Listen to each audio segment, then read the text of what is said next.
أعوذ بالله من الشيطان الرجيم. بسم الله الرحمن الرحيم.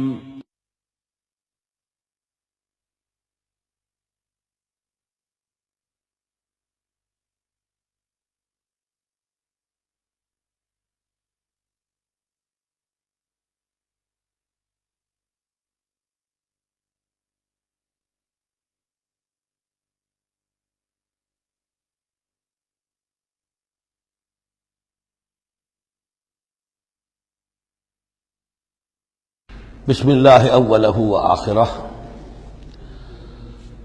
سورہ بقرہ کے ترجمے اور مختصر تشریح کے اختتام کے بعد اب ہمیں مکی اور مدنی صورتوں کے اس پہلے گروپ میں جو دو جوڑے مدنی صورتوں کے ہیں ان میں سے پہلے جوڑے کی دوسری صورت کا مطالعہ کرنا ہے. یہ سورہ آل-e-Imran ہے.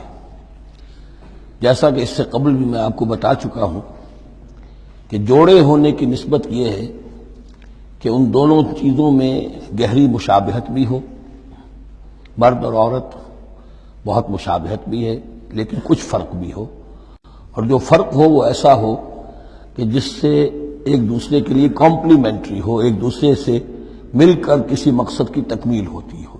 یہ نسبت زوجیت کی حقیقت ہے. اب آپ دیکھیں گے مشابہتیں جو ہیں بہت نمایاں جو سورہ بقرہ میں اور سورہ آل-e-Imran میں ہیں کہ دونوں شروع ہوئی ہیں الف لام میم سے.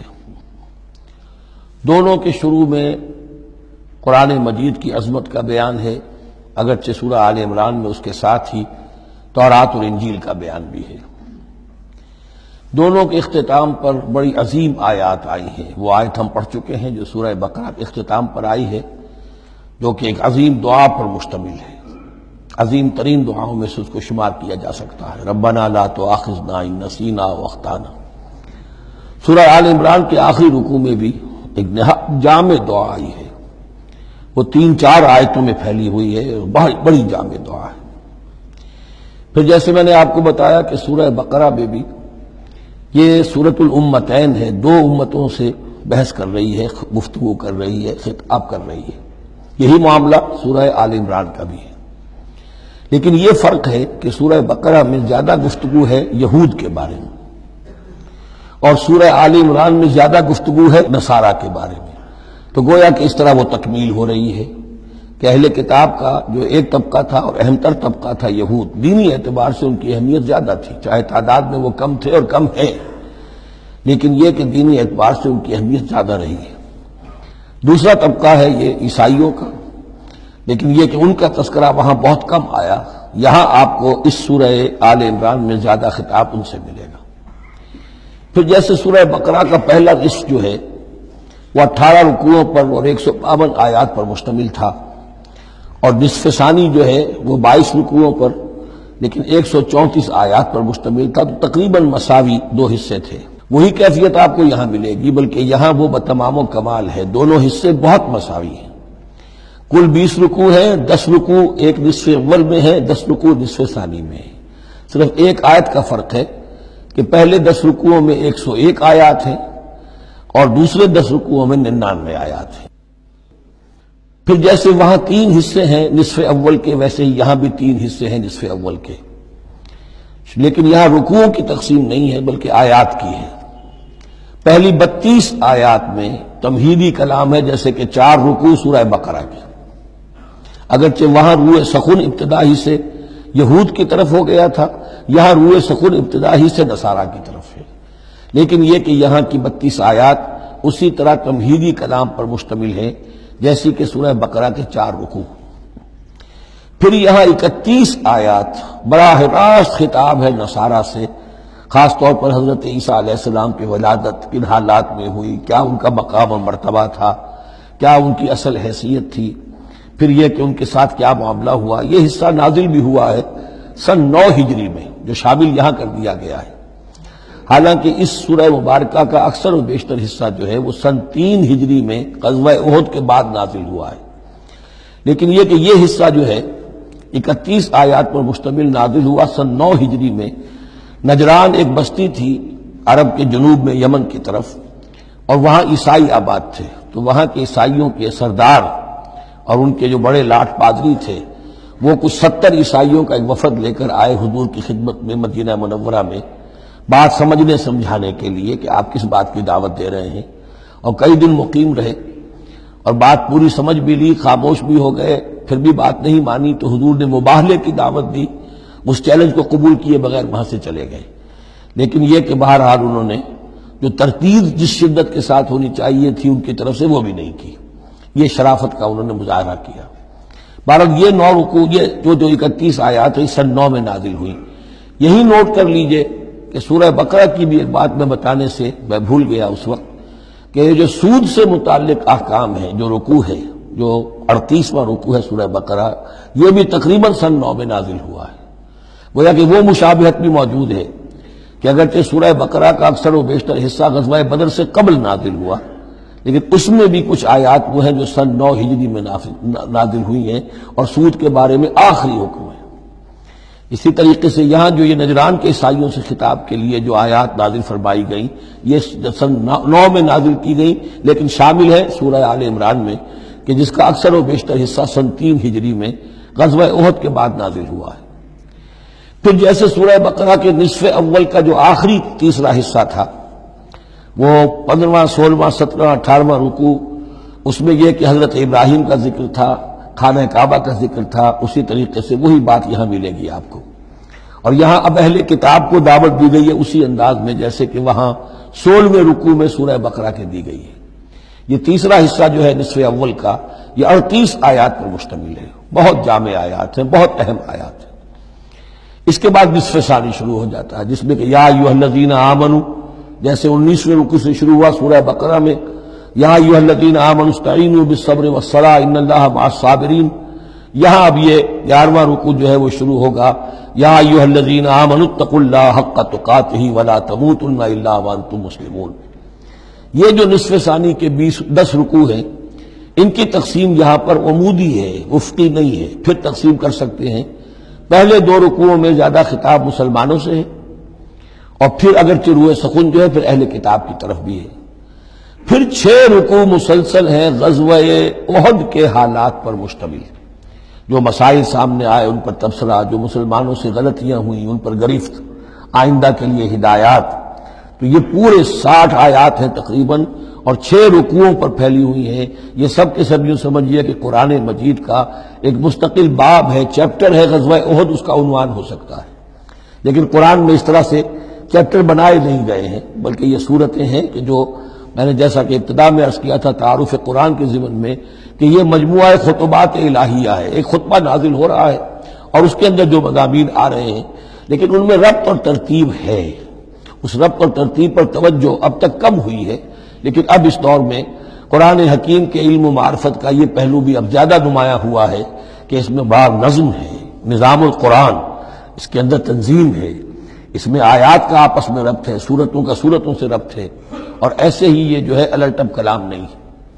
پھر آخری 2 رکوع، وہ ان میں سے ایک تو جو ہے آخری رکوع وہ تو بہت ہی جامع ہے اور اس میں وہ عظیم دعا بھی آئی ہے اور فلسفہ ایمان کے بارے میں اہم ترین بحث ہے کہ جو اس مقام پر آئی ہے۔ اور اس طریقے سے اور جو اس سے پہلے کا رکوع ہے 19واں رکوع، وہ بھی در حقیقت کنکلوڈنگ جس کو کہا جاتا ہے، سم اپ کرتے ہوئے پوری سورہ مبارکہ کے مضامین کو، بڑے جامع مضامین پر مشتمل ہے۔ تو اس طرح آپ دیکھیں گے اور جگہ جگہ آپ دیکھیں گے کہ بعض اوقات تو الفاظ وہی آ رہے ہیں، وہی انداز ہے۔ وہاں بھی کہا گیا تھا مسلمانوں تم کہو ہم ایمان رکھتے ہیں اللہ پر اور جو کچھ ہم پر نازل کیا گیا اور جو کچھ ابراہیم پر اور اسحاق پر، وہی آپ کو آیات یہاں بھی ملیں گی۔ حضرت ابراہیم کا ذکر وہاں ہے، یہاں بھی ملے گا۔ یہود پر ضربت علیہم الذلۃ والمسکنہ والی آیت وہ یہاں بھی آئے گی۔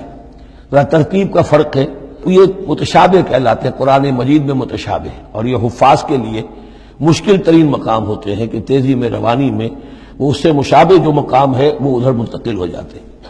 لیکن مضامین کے اندر آپ کو اتنی گہری مناسبت نظر آئے گی کہ جس کو میں نے تشبیہ دی ہے زوجیت، کہ ظاہر بات ہے کہ ہر حیوان کا جوڑا جو ہوتا ہے وہ یوں سمجھیے کہ 90% تو ایک دوسرے سے مشابہ ہوں گے، لیکن یہ کہ ان میں 5-10% کا فرق بھی ہوگا، اور وہ فرق بھی ایسا ہوگا کہ جو دونوں کے جمع ہونے سے کوئی نیا مقصد پیدا ہو رہا ہے اس سورہ مبارکہ کا، سورہ ال-عمران کا۔ یہ اور یاد کر لیجئے کہ میں نے آپ کو بتایا تھا کہ نبی اکرم صلی اللہ علیہ وسلم نے ان دونوں صورتوں کو ایک نام دیا ہے۔ جیسے آخری جو دو صورتیں ہیں قرآن مجید کی، ان کو ایک نام دیا گیا معوذتین، قل اعوذ برب الفلق قل اعوذ برب الناس۔ ان دونوں صورتوں کو ایک نام دیا گیا الزہراوین، دو نہایت تابناک اور روشن صورتیں۔ تو یہ اس میں تمہیدی کلام میں بس اسی پر اکتفا کر کے اب ہم آگے مطالعہ شروع کرتے ہیں۔ اعوذ باللہ من الشیطان الرجیم، بسم اللہ الرحمن الرحیم، الف لام میم، اللہ لا الہ الا هو الحی القیوم، نزل علیک الکتاب بالحق مصدقا لما بین یدیہ وانزل التوراۃ والانجیل من قبل هدى للناس وانزل الفرقان ان الذين كفروا بآيات الله لهم عذاب شديد والله عزيز ذو انتقام صدق الله العظيم۔ رب اشرح لي صدري ويسر لي امري واحلل عقدة من لساني يفقهوا قولي۔ اللهم ربنا الهمنا رشدنا واعذنا من شرور انفسنا، اللهم ارنا الحق حقا وارزقنا اتباعه وارنا الباطل باطلا وارزقنا اجتنابه، اللهم وفقنا لما تحب وترضى، اللهم ربنا انس وحشتنا في قبورنا وارحمنا بالقرآن العظيم، اللهم اجعله لنا اماما ونورا وهدى ورحمة، اللهم ذكرنا منه ما نسينا وعلمنا منه ما جهلنا وارزقنا تلاوته آناء الليل وآناء النهار واجعله لنا حجة یا رب العالمین، آمین۔ الف لام میم یہ حروف مقطعات ہیں جن کے بارے میں اجمالی گفتگو سورہ بقرہ کے آغاز میں ہم کر چکے ہیں۔ اللہ لا الہ الا هو الحی القیوم، یہ الفاظ آیت الکرسی کے آغاز میں سورہ بقرہ میں آ چکے ہیں۔ ایک بات نوٹ کر لیجئے کہ ایک حدیث میں آتا ہے کہ اللہ کا ایک اسم اعظم ہے کہ جس کے حوالے سے اگر کوئی چیز اللہ سے مانگی جائے تو وہ ضرور دیتا ہے، لیکن اس کو حضور نے بتایا نہیں کہ وہ اسم اعظم کون سا ہے۔ کچھ اشارے کیے، جیسے رمضان میں ایک شب ہے لیلۃ القدر جو 1000 مہینوں سے افضل ہے، تعین کے ساتھ نہیں بتایا وہ کون سی، تاکہ تلاش کرو، زیادہ ذوق و شوق کا معاملہ ہو۔ لیکن جو اشارات آپ نے کیے ہیں اس سے اندازہ ہوتا ہے، کیونکہ یہ فرمایا گیا کہ یہ 3 صورتوں میں ہے، سورہ بقرہ میں، سورہ آل-عمران میں اور سورہ طٰہٰ میں، وہ الفاظ الحی القیوم جو مشترک ہیں، سورہ بقرہ میں آیت الکرسی میں آئے ہیں، آل عمران میں یہاں دوسری آیت میں موجود ہیں، اور سورہ طٰہٰ کے بھی شروع کے اندر موجود ہیں۔ نزل علیک الکتاب بالحق، اس نے نازل فرمائی ہے، اس اللہ نے جس کے سوا کوئی معبود نہیں، جو الحی ہے القیوم ہے۔ اس میں اشارہ ہو رہا ہے اس کلام کی عظمت کی طرف کہ جان لو یہ کلام کس کا ہے، کس نے اتارا ہے۔ نزل علیک الکتاب بالحق، اس نے نازل فرمائی ہے یہ کتاب اے نبی آپ پر حق کے ساتھ، اور یہاں نوٹ کیجیے نزلہ ہے، نزلہ ینزل تنزیلا، انزلہ نہیں آیا ہے، مصدقا لما بین یدیہ، اور یہ تصدیق کرتے ہوئے آئی ہے اس کی جو اس کے سامنے موجود ہے، تورات اور انجیل۔ اور یہ کہ 2 اعتبارات سے تصدیق ہے کہ یہ قرآن تصدیق کرتا ہے ان کی کہ وہ اللہ کی کتابیں تھیں جن میں تحریف ہو گئی، لیکن یہ کہ قرآن اور حضور مصداق بن کر آئے ہیں ان پیشین گوئیوں کا جو ان کتابوں میں تھی۔ وَأَنزَلَ التَّوْرَاةَ وَالْإِنجِيلَ مِن قَبْلُ هُدًى لِلنَّاسِ، اسی طرح اللہ نے اس سے پہلے لوگوں کی ہدایت کے لیے تورات اور انجیل نازل فرمائی تھی۔ وَأَنزَلَ الْفُرْقَانَ، اور اللہ نے فرقان اتارا۔ فرقان قرآن مجید کے لیے بھی ہے، فرقان تورات کے لیے بھی ہے، فرقان معجزات کے لیے بھی ہے۔ ہر وہ شے یوم الفرقان ہم سورہ انفال میں پڑھیں گے، غزوہ بدر کے دن کو کہا گیا، جو شے بالکل مبرہن کر دے، حق و باطل کے مابین امتیاز قائم کر دے، وہ فرقان ہے۔ لیکن یہاں اب تحدید کا انداز ہے، دھمکی کا انداز ہے۔ ان الذین کفروا بآیات اللہ، یہ دنیا کی دوسری کتابوں کا معاملہ نہ سمجھو کہ اسے مان لیا تب بھی کوئی حرج نہیں، نہیں مانا تب بھی کوئی حرج نہیں، اگر پڑھنے پر طبیعت راغب ہوئی تو بھی کوئی بات نہیں، نہیں راغب ہے تو مت پڑھو، کوئی الزام نہیں۔ یہ کتاب ویسی نہیں، بلکہ یہ کتاب کو اب اگر نہیں مانو گے، ایمان نہیں لاؤ گے، تو ان الذین کفروا بآیات اللہ لہم عذاب شدید، تو ان کے لیے بہت سخت سزا ہوگی، واللہ عزیز ذو انتقام، اور اللہ تعالیٰ زبردست ہے، انتقام لینے والا ہے۔ یہ لفظ بہت اہم ہے کہ اللہ تعالیٰ جہاں رؤوف ہے، رحیم ہے، شفیق ہے، غفور ہے، ستار ہے، لیکن ساتھ ہی شدید ذو انتقام بھی ہے، عزوز ذو انتقام بھی ہے، شدید العقاب بھی ہے۔ یہ دونوں شانیں اللہ کے ذہن میں رہنی چاہیے۔ ان اللہ لا یخفی علیہ شیء فی الارض ولا فی السماء، یقیناً اللہ پر کوئی شے مخفی نہیں ہے، نہ آسمان کی نہ زمین کی۔ هو الذی یصورکم فی الارحام کیف یشاء، پہلی چیز اللہ کے علم سے متعلق تھی، اور یہ اللہ کی قدرت سے متعلق ہے۔ وہی ہے کہ جو تمہاری نقشہ کشی کر دیتا ہے، صورت بنا دیتا ہے تمہاری ماؤں کے رحموں میں جیسا چاہتا ہے۔ کسی کے پاس چوائس نہیں ہے کہ وہ اپنا نقشہ خود بنائے۔ لا الہ الا هو العزیز الحکیم، اس کے سوا کوئی معبود نہیں، اور یہ کہ وہی العزیز ہے اور الحکیم ہے۔ هو الذی انزل علیک الکتاب منہ آیات محکمات ہن ام الکتاب واخر متشابہات، وہی ہے جس نے آپ پر یہ کتاب نازل فرمائی۔ کسی کسی جگہ انزلہ کا لفظ بھی آ جاتا ہے، اور یہ ہوتا ہے ردم کے اعتبار سے، کیونکہ قرآن مجید کی اپنی ایک ملکوتی غنا ہے، اس کی ایک موسیقی ہے، ڈیوائن میوزک ہے، تو اس میں جو ردم کے حوالے سے اگر ضرورت ہو تو یہ الفاظ ایک دوسرے کی جگہ آ جائیں گے۔ منہ آیات محکمات، اس میں کچھ آیات تو ہیں محکم، پختہ، حکم جیسا کہ میں نے بتایا، حکمت عقل کی پختگی، محکم آیت، پختہ آیت جس کا مفہوم بالکل واضح ہو، جس کو ادھر سے ادھر کرنے کی کوئی گنجائش نہ ہو۔ ہن ام الکتاب، اس کتاب کی جڑ اور اساس اور بنیاد وہی ہے۔ وَأُخَرُ متشابہات، اور کچھ متشابہ ہیں کہ جن کا حقیقی اور صحیح مفہوم معین کرنا بہت مشکل ہے، بلکہ عام حالات میں ناممکن ہے۔ یہ میں تفصیل سے تعارف قرآن کے ضمن میں عرض کر چکا ہوں۔ آیات الاحکام جتنی بھی ہیں وہ سب محکم ہیں، یہ کرو یہ نہ کرو، یہ حرام یہ حلال۔ لیکن یہ کہ جو بھی آیات ہیں کہ جن میں بحث ہے عالم غیب سے، اللہ کی ذات و صفات، کیا تصور کریں؟ اللہ کا ہاتھ، اللہ کا چہرہ، اللہ کی کرسی، اللہ کا عرش، کیا تصور کریں؟ اسی طریقے سے فرشتے، عالم غیب کی شے ہیں۔ عالم برزخ، قبر میں کیا ہوتا ہے، اسی طرح عالم آخرہ، جنت اور دوزخ کی اصل حقیقتیں ہم نہیں سمجھ سکتے، اس میں ہمارے ذہن کے قریب لا کر کچھ باتیں بتا دی گئی ہیں۔ ما لا یدرک کلہ لا یترک کلہ، اجمالی تصور قائم ہو جانا چاہیے، اس کے بغیر تو راستہ سیدھا رہے گا نہیں آدمی کا، لیکن ان کی تفاصیل میں نہیں جانا چاہیے۔ تو دوسرے درجے میں نے آپ کو بتایا تھا کہ کچھ فزیکل فینومینا بھی یہ بھی ایک وقت تک رہے ہیں آیات متشابہات میں سے، لیکن رفتہ رفتہ جیسے یہ سائنس کا علم بڑھتا چلا جا رہا ہے، ان میں سے بہت سی چیزیں اب محکم ہو کر سامنے آ رہی ہیں۔ تو یہ گویا کہ شفٹنگ سینڈز کے مانند ہے کہ ان میں سے جو چیزیں، بہت سی چیزیں واضح ہو گئیں جو پہلے واضح نہیں تھیں، لیکن اب بھی بعض چیزیں ہیں، جیسے میں نے عرض کیا 7 آسمان سے کیا مراد ہے کہ جو واضح نہیں ہے ہم پر، لیکن ہمارا یقین ہے کہ انشاءاللہ وہ وقت آئے گا کہ انسان سمجھ لے گا کہ ہاں یہی بات صحیح تھی اور یہی تعبیر صحیح تھی۔ هو الذی انزل علیک الکتاب منہ آیات محکمات ہن ام الکتاب، یہ بہت اہم ہے، اصل جو ہے جڑ کتاب کی، اس لیے کہ کتاب کے بارے میں عرض کر چکا ہوں کہ وہ ہے مجموعہ احکام۔ کتاب جیسا کہ ہم نے سورہ بقرہ میں دیکھا، جہاں حکم آیا کتب علیکم کتب علیکم کتب علیکم، تو کتاب کی جڑ اور اساس جو ہے وہ وہی ہے۔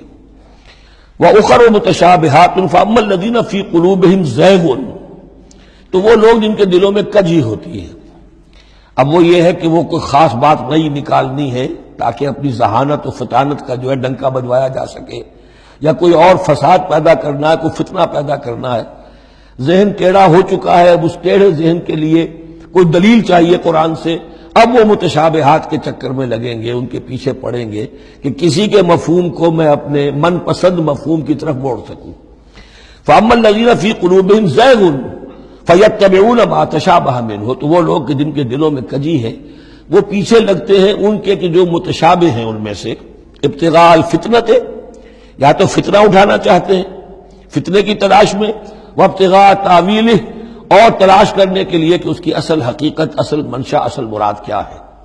یعنی یہ بھی ہو سکتا ہے کسی کا علمی ذوق ہی ایسا ہو جائے، اور یہ بھی ہو سکتا ہے کہ ایک شخص کی فطرت میں کجی ہو. وما یعلم تاویلہ الا اللہ، حالانکہ ان کا حقیقی مفہوم اللہ کے سوا کوئی نہیں جانتا. والراسخون فی العلم یقولون، اور جو لوگ علم میں راسخ ہیں، پختہ ہیں، جن کی جڑیں گہری ہو چکی ہیں علم میں، وہ کیا کہتے ہیں؟ یقولون آمنا بہ کل من عند ربنا، ہم ایمان لائے اس کتاب پر، قرآن پر، یہ کل کا کل ہمارے رب کی طرف سے ہے. جو بات صاف سمجھ میں آ گئی ہے اس پر عمل کریں گے، جو بات پوری طرح سمجھ میں نہیں آ رہی ہے انتظار کریں گے، لیکن یہ اجمالی یقین رکھیں گے کہ یہ ہے اللہ کی کتاب. آمنا بہ کل من عند ربنا وما یذکر الا اولو الالباب، لیکن یہ صحیح روش اور یہ نصیحت نہیں حاصل کر سکتے مگر وہی کہ جو ہوش مند ہے، عقل مند ہے. اور سب سے بڑی ہوش مندی یہ ہے کہ انسان اپنی عقل کی لیمیٹیشنز کو جان لے. میری عقل کی حدود کیا ہے، عقل کہاں تک جا سکتی ہے. اگر انسان اپنی عقل کی حدود کو نہیں جانتا تو وہ پھر اولو الالباب میں سے نہیں ہے. عقل بڑی شے ہے لیکن یہ کہ اس کی حدود ہیں، ایک حد سے آگے یہ عقل تجاوز نہیں کر سکتی. گزر جا عقل سے آگے کہ یہ نور چراغ راہ ہے، منزل نہیں ہے. منزل تک پہنچانے والی شے جو ہے وہ عقل نہیں ہے، وہ قلب پہنچائے گا. لیکن یہ کہ بہرحال عقل ایک روشنی دیتی ہے، حقیقت کی طرف اشارے کرتی ہے. ربنا لا تزغ قلوبنا بعد إذ هديتنا، اور ان کا یہ قول ہوتا ہے اولو الالباب کا، اے رب ہمارے دلوں کو کج نہ ہونے دیجو اس کے بعد کہ تو نے ہمیں ہدایت دے دی ہے. وہب لنا من لدنک رحمہ، اور ہمیں تو خاص اپنے خزانہ فضل سے رحمت عطا فرما. انک انت الوہاب، یقیناً تو ہی سب کچھ دینے والا ہے، تیری ہی بارگاہ سے ملے گا. ربنا انک جامع الناس لیوم لا ریب فیہ، اے رب ہمارے یقیناً تو جمع کرنے والا ہے لوگوں کو اس دن جس دن میں کوئی شک نہیں ہے، قیامت کا دن، یوم القیامہ. ان اللہ لا یخلف المیعاد، یقیناً اللہ تعالی اس وعدے کے خلاف نہیں کرے گا، اپنے وعدے کی خلاف ورزی نہیں کرتا. لہذا جو اس نے بتایا ہے کہ وہ دن آئے گا وہ آ کر رہے گا.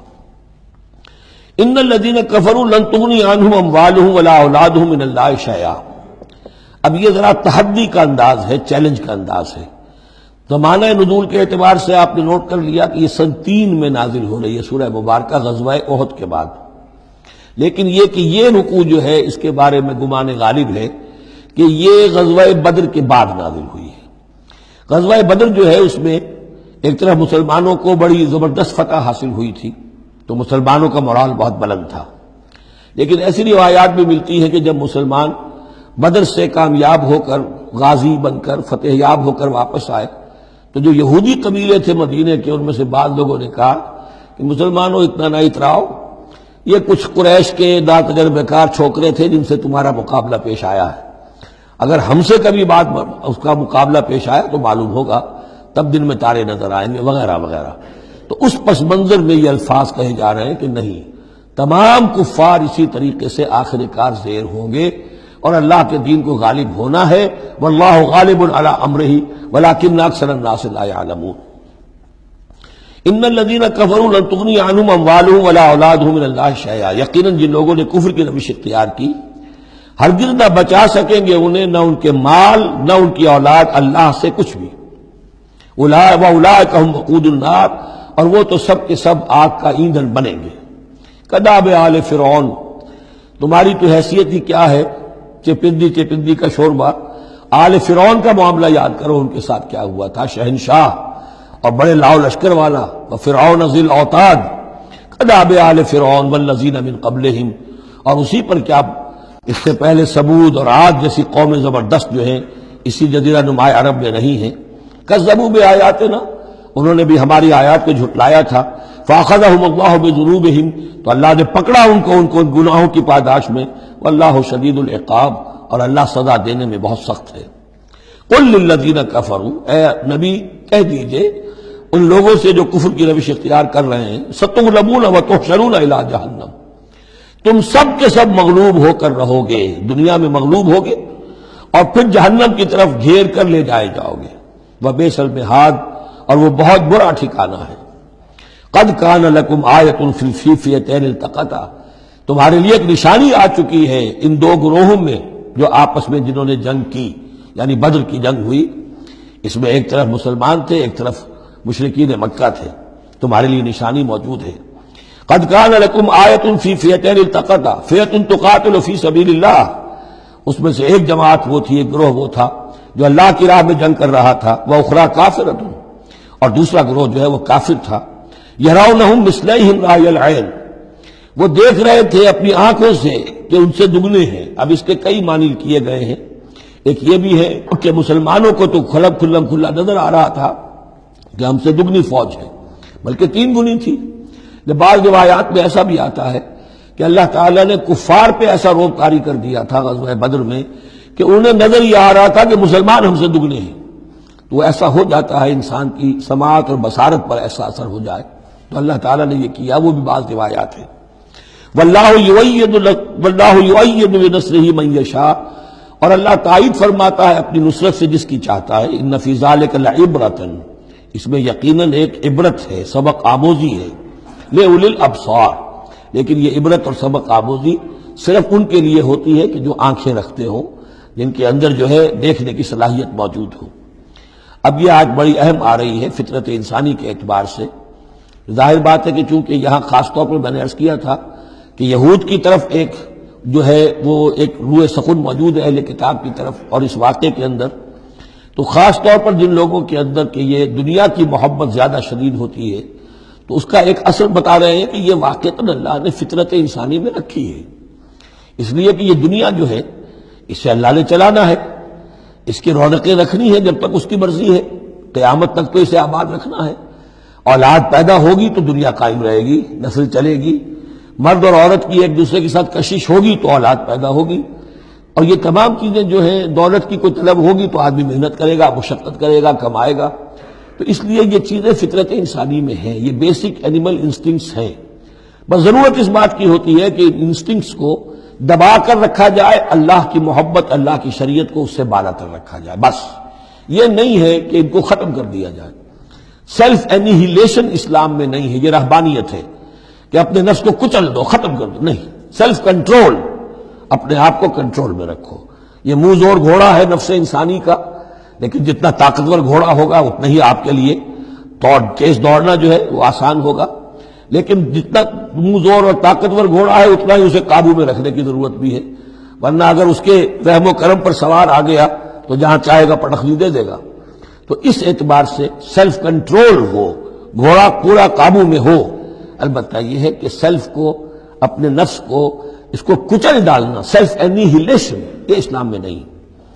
زین للناس حب الشہوات من النساء، مزین کر دی گئی ہے لوگوں کے لیے ایک تو محبت جو ہے، شہوت کی محبت خواتین کے بارے میں۔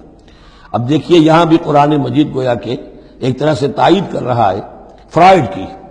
اس کے نزدیک سب سے پورٹنٹ فیکٹر جو ہے، سب سے پورٹنٹ جو موٹیو ہے انسان کا، وہ سیکس ہے، اور یہاں بھی اللہ تعالیٰ نے سب سے پہلے اسی کا ذکر کیا ہے۔ اگرچہ میرے نزدیک ضروری نہیں ہے، اس لیے کہ دوسری جگہوں پر پیٹ جو ہے معاشی ضرورت یہ اس سے بھی سخت ہو جاتی ہے، لیکن یہ کہ واقعتاً یہ حضور نے بھی فرمایا ہے صلی اللہ علیہ وسلم، ما ترکت بعدی فتنۃ اضر علی الرجال من النساء، میرے بعد اب مردوں کے لیے عورتوں کے فتنے سے بڑا فتنہ اور کوئی نہیں ہے۔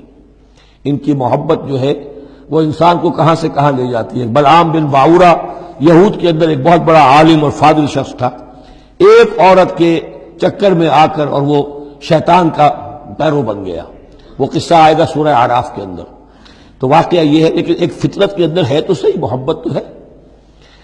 زین للناس حب الشہوات من النساء والبنین، اور بیٹے انسان کو بہت پسند ہے، بیٹے ہوں، اس کا نام چلتا رہے، بڑھاپے کا سہارا بنے، والقناطیر المقنطرۃ من الذهب والفضہ، اور یہ کہ خزانے ہوں جمع کیے ہوئے سونے کے اور چاندی کے، والخیل المسومۃ، اور گھوڑے ہوں بڑے نسل والے گھوڑے جو ہیں جن پر کے نشان لگے ہوئے ہوتے ہیں، پیڈگری ہوتی ہے ان کی، والانعام، اور مویشی ہوں، مال جو ہے پنجاب میں اور سرائکی کے علاقے میں مال کہتے ہی جانوروں کو ہے، ان حیوانات کو ہے مال مویشی، والانعام والحرث، اور کھیتی۔ ذالک متاع الحیات الدنیا، بس جو نقطہ اعتدال ہے وہ یہ ہے کہ جان لو یہ ساری چیزیں اس دنیا کی زندگی کا ساز و سامان ہے، اس زندگی کے لیے ضروریات کی حد تک ان سے فائدہ اٹھانا، اس میں کوئی بری بات نہیں، لیکن واللہ عندہ حسن المآب، لیکن اللہ کے پاس ہے اچھا لوٹنا۔ وہ جو ہے جو اللہ کے پاس ہے اس کے مقابلے میں یہ کچھ بھی نہیں۔ اگر یہ ایمان بالآخرہ ہے تو پھر تو انسان ان تمام چیزوں کو، اپنے تمام جذبات و میلانات کو ایک حد کے اندر رکھے گا، اس سے آگے نہیں آنے دے گا۔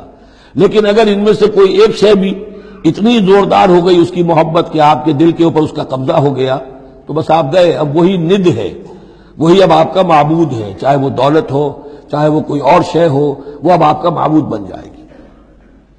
قُلْ أَنَبِّئُكُم بِخَيْرٍ مِّن ذَلِكُمْ، ان سے کہیے کہ کیا میں تمہیں بتاؤں کہ ان تمام چیزوں سے بہتر شے کون سی ہے؟ لِلَّذِينَ اتَّقَوْا عِندَ رَبِّهِمْ جَنَّاتٌ تَجْرِی مِن تَحْتِهَا الْأَنْہَارُ خَالِدِینَ فِیہَا، وہ لوگ کہ جو اپنے رب کا تقوی اختیار کرتے رہے۔ تقوی یہی ہے کہ اپنے نفس کا بھی حق ہے دو، اِنَّ لِنَفْسِکَ عَلَیکَ حَقًّا، لیکن ناجائز راستے سے نہیں۔ تمہارے پیٹ کا بھی حق ہے، اس کا ادا کرو، لیکن عقل حلال سے۔ تمہاری اولاد کا تم پر حق ہے، اِنَّ لِنَفْسِکَ عَلَیکَ حَقًّا وَإِنَّ لِزَوْجِکَ عَلَیکَ حَقًّا وَإِنَّ لِزَوْرِکَ عَلَیکَ حَقًّا، تمہارے ملاقاتی آتے ہیں ان کا بھی تم پر حق ہے، وہ حقوق ادا کرو، لیکن اللہ سے اوپر کسی حق کو فائق نہ کر دینا، بس یہ ہے اصل بات۔ اگر تو یہ اگر حفظ مراتب نہ کنی زندگی، اگر یہ حفظ مراتب نہیں ہوگا تو گویا کہ اب آپ گئے، دین اور دنیا سب گئی۔ تو للذین اتقوا عند ربہم جنات، ان کے لیے ایسے باغات ہیں تجری من تحتہا الانہار، جن کے دامن میں ندیاں بہتی ہوں گی، خالدین فیہا، اس میں وہ ہمیشہ رہیں گے، وازواج مطہرۃ، اور بڑی ہی پاک عورتیں ہوں گی، ورضوان من اللہ، اور اللہ کی رضوان ہوگی، اللہ کی رضا ہوگی جو سب سے بڑی شے ہے، واللہ بصیر بالعباد، اور یقیناً اللہ تعالیٰ اپنے بندوں کو دیکھ رہا ہے۔ الذین، وہ کون سے بندے ہیں اس کے خاص؟ الذین یقولون ربنا اننا آمنا، جو یہ کہتے رہتے ہیں پروردگار ہم ایمان لے آئے، فاغفر لنا، بس ہمیں بخش دے، ذنوبنا، ہمارے گناہ، وقنا عذاب النار، اور ہمیں آگ کے عذاب سے بچائیو۔ اب ان کی بدہ میں الفاظ استعمال ہو رہے ہیں، یہ کون لوگ ہیں جو یہ دعا کرتے ہیں، ان کے یہ اوصاف ہیں، اور اس میں گویا کہ تلقین ہے، اگر اللہ سے یہ دعا کرنا چاہتے ہو کہ اللہ تمہیں تمہارے گناہ بخش دے اور تمہیں جہنم کے عذاب سے بچائے، تو یہ اوصاف اپنے اندر پیدا کرو۔ الصابرین والصادقین والقانتین والمنفقین والمستغفرین بالاسحار، صبر کرنے والے اور راست باز۔ راست بازی میں راست گوئی بھی ہے، راست کردار بھی ہے، عمل بھی آپ کا صحیح صحت پر ہو، درستی پر ہو، اور قول بھی صحیح اور درست ہو۔ والقانتین، فرما بردار، والمنفقین، اللہ کی راہ میں خرچ کرنے والے، والمستغفرین بالاسحار، اور جو جس کو آپ کہتے ہیں small hours of the morning, وہ جو سحر کا وقت ہے، سحری کا وقت ہے، اس میں استغفار کرنے والے۔ ایک تو نمازیں ہیں جو 5 نمازیں ہیں، لیکن خاص وہ وقت جو ہے اس میں جب کہ فرمایا گیا ہے کہ رات کے آخری حصے میں اللہ تعالیٰ نزول فرماتا ہے سمائے دنیا تک، اور پھر ایک ندا ہوتی ہے، حل من مستغفر فاغفر لہ، حل من سائل فاعطیہ، ہے کوئی استغفار کرنے والا کہ میں اسے معاف کر دوں، ہے کوئی کچھ مانگنے والا کہ میں اسے عطا کر دوں۔ ہم تو مائل بکرم ہے، کوئی سائل ہی نہیں، راہ دکھلائیں کسے، رہرو منزل ہی نہیں۔ شاہد اللہ انہ لا الہ الا هو والملائکۃ واولو العلم قائما بالقسط، اللہ خود گواہ ہے کہ اس کے سوا کوئی معبود نہیں، سب سے بڑی گواہی تو اللہ کی ہے، والملائکۃ، اور سارے فرشتے گواہ ہیں، واولو العلم، اور اولو العلم بھی اس پر گواہ ہیں۔ یہ اولو العلم جو ہے، اولو الالباب، اولو العلم الذین یعقلون، یہ وہ لوگ ہیں کہ جو ان کائناتی آیات کے حوالے سے اللہ کو پہچان لیتے ہیں اور اس کو مان لیتے ہیں کہ وہی معبود برحق ہے۔ جو ہم نے 20ویں رکوع کی پہلی آیت پڑھی تھی سورہ بقرہ کی، ان فی خلق السماوات والارض واختلاف اللیل والنہار والفلک التی تجری فی البحر بما ینفع الناس، اور یہ تمام بہت سے فینومینا آف دی نیچر بیان کر کے لآیات لقوم یعقلون، تو جو یعقلون ہیں، جو اولو الالباب ہیں، اولو العلم ہیں، وہ بھی گواہ ہیں کہ اللہ کے سوا کوئی معبود نہیں۔ لیکن یہاں جو اہم ترین لفظ ہے وہ اب آ رہے ہیں، قائما بالقسط، وہ قسط اور عدل کا قائم کرنے والا ہے۔ وہ جو میں نے کل عرض کیا تھا کہ ہم بھی سمجھتے ہیں کہ اللہ عدل قائم کرتا ہے اور عدل کرے گا، البتہ یہ کہ اہل سنت کے نزدیک یہ کہنا جو ہے سوء ادب ہے کہ اللہ پر عدل کرنا واجب ہے، اللہ پر کسی شے کا وجوب نہیں، لیکن اللہ کو عدل پسند ہے، اللہ کو واللہ یحب المقسطین، اللہ خود بھی عدل فرمائے گا، لا الہ الا هو العزیز الحکیم، اس کے سوا کوئی معبود نہیں ہے، وہ زبردست ہے، کمال حکمت والا۔ ان الدین عند اللہ الاسلام، دین تو اللہ کے نزدیک پسندیدہ اور اللہ تعالیٰ کے ہاں منظور شدہ دین ایک ہی ہے، وہ الاسلام ہے۔ یہ صورت اس اعتبار سے، اور یہ بھی سورہ بقرہ اور سورہ آل-عمران کے حوالے سے آپ سمجھ لیجئے، سورہ بقرہ میں ایمان پر زیادہ زور ہے۔ آمن الرسول بما انزل الیہ من ربہ، ایمانیات، شروع میں بھی ایمانیات، درمیان میں آیا بر میں ایمانیات۔ اس سورہ مبارکہ میں اسلام پر زیادہ زور ہے۔ اب ان دونوں میں بھی ایک نسبت ہے خاص، جس کو بھی تفصیل میں جانے کا موقع نہیں ہے۔ ان الدین عند اللہ الاسلام، آگے چل کر آیت آئے گی وَمَن يَبْتَغِ غَيْرَ الْإِسْلَامِ دِينًا فَلَن يُقْبَلَ مِنْهُ، اگر کوئی شخص اسلام کے سوا کسی دین کو قبول کرے گا وہ اس کی جانب اللہ کے ہاں منظور نہیں ہوگا۔ وَمَا اخْتَلَفَ الَّذِينَ أُوتُوا الْكِتَابَ إِلَّا مِن بَعْدِ مَا جَاءَهُمُ الْعِلْمُ بَغْيًا بَيْنَهُمْ، یہ اسلام ہمیشہ سے چلا آ رہا ہے، حضرت آدم سے اسلام چلا آ رہا ہے۔ یہ وہی آیات جو تھی آیت الاختلاف، اس کا گویا کہ خلاصہ آ گیا۔ اور جن لوگوں نے اختلاف کیا ہے، یہ پگڈنڈیاں نکالی ہیں، غلط راستوں پر مڑ گئے ہیں، تو یہ اس کے بعد کہ ان کے پاس علم آ چکا تھا، اور اصل سبب بغیم بینہم، ضدم ضدہ، دی ارج ٹو ڈومینیٹ۔ ومن یکفر بآیات اللہ، اور جو کوئی اللہ کی آیات کا انکار کرتا ہے، فإن اللہ سریع الحساب، تو اللہ تعالیٰ کو حساب لیتے دیر نہیں لگے گی، وہ بڑی تیزی کے ساتھ حساب لے لے گا۔ فإن حاجوک، پھر اے نبی اگر یہ آپ سے محاجہ کرتے ہیں، حجت بازی کرتے ہیں، دلیل بازی کرتے ہیں، مناظرے کرتے ہیں، فقل، تو آپ تو آخری بات کہہ دیجئے دو ٹوک، فقل اسلمت وجہی للہ ومن اتبعنی، دیکھو بھائی میں نے تو اپنا چہرہ اللہ کے سامنے جھکا دیا ہے، اور انہوں نے بھی جو میرا اتباع کر رہے ہیں، ہم نے ایک راستہ اختیار کر لیا، لکم دینکم ولی دین، ہمارا یہ راستہ، تم جدھر جانا چاہتے ہو جاؤ، جس پگڈنڈی پر مڑنا چاہتے ہو چلے جاؤ، جس کھائی میں گرنا چاہتے ہو جاؤ، دفع ہو جاؤ۔ فقل اسلمت وجہی للہ ومن اتبعنی وقل للذین اوتوا الکتاب والامیین، اور اے نبی کہہ دیجئے ان دونوں سے، ان سے بھی کہ جنہیں کتاب دی گئی تھی پہلے، یعنی یہود اور نصارہ، والامیین، اور ان سے بھی کہہ دیجئے کہ جو مشرکین عرب ہیں ابھی بقیہ عرب میں، اسلمتم، تم بھی اسلام لاتے ہو یا نہیں، تابع ہوتے ہو کہ نہیں، اللہ کے سپرد اپنے آپ کو کرتے ہو کہ نہیں، فَإِنْ أَسْلَمُوا فَقَدْ اهْتَدَوْا، اگر وہ بھی اسی طریقے سے اسلام لے آئیں تو ہدایت پر ہو جائیں گے۔ وَإِنْ تَوَلَّوْا فَإِنَّمَا عَلَيْكَ الْبَلَاغُ، پھر اگر وہ رخ پھیر لیں، منہ موڑ لیں، تو اے نبی آپ پر کوئی ذمہ داری نہیں ہے سوائے پہنچا دینے کی۔ اعلیٰ کو یہاں پھر پہچان، انما علیک البلاغ، آپ کے ذمہ ہے پہنچا دینا، آپ نے ہمارا پیغام پہنچا دیا، ہماری دعوت ان تک پہنچا دی، ہماری آیات انہیں پڑھ کر سنا دی، اب آگے چوائس ان کا ہے، آپ پر ذمہ داری نہیں ہے کہ یہ لوگ ایمان کیوں نہیں لائے۔ وَلَا تُسْأَلُ عَنْ أَصْحَابِ الْجَحِيمِ، یہ سورہ بقرہ میں ہم پڑھائے ہیں۔ وَاللَّهُ بَصِيرٌ بِالْعِبَادِ، باقی اللہ تعالیٰ اپنے بندوں کو دیکھ رہا ہے، وہ ان سے حساب کتاب کر لے گا، وہ معاملہ اس کا ہے، ان سے نمٹ لے گا۔ آپ کے ذمہ جو فرض تھا آپ اس فرض کو ادا کرتے رہیے۔ ان الذین یکفرون بآیات اللہ ویقتلون النبیین بغیر حق، یقیناً وہ لوگ جو اللہ کی آیات کا کفر کرتے ہیں اور انبیاء کو قتل کرتے رہے ہیں ناحق، ویقتلون الذین یامرون بالقسط من الناس، اور قتل کرتے رہے ہیں یا قتل کرتے ہیں ان لوگوں کو انسانوں میں سے جو عدل کا حکم دیتے ہیں، اس لیے کہ انصاف کی بات تو پسند نہیں ہوتی کسی کو، سچی بات الحق مر، تو بہت سے مواقع پر ایسا ہوتا ہے کہ حق گوئی کی پاداش میں کوئی حق گو انسان جو ہے اسے اپنی جان سے ہاتھ دھونے پڑتے ہیں۔ تو یہاں پھر دیکھیے قسط کا معاملہ آیا ہے، عدل، اللہ قائم بالقسط ہے، اور اللہ کے محبوب بندے وہی ہیں کہ جو انبیاء کے علاوہ وہ لوگ کہ جو عدل کا حکم دیں، انصاف کا ڈنکا بجانے کی کوشش کریں۔ تو فرمایا وَيَقْتُلُونَ الَّذِينَ يَأْمُرُونَ بِالْقِسْطِ مِنَ النَّاسِ، تو ایسے لوگ جنہیں کہ جو کہ ایسے لوگوں کو قتل کریں، فَبَشِّرْهُم بِعَذَابٍ أَلِيمٍ، تو اے نبی انہیں بشارت سنا دیجئے دردناک عذاب کی۔ اس میں طنز ہے، بشارت، عذاب کی بشارت، یہ طنزیہ کلام ہے۔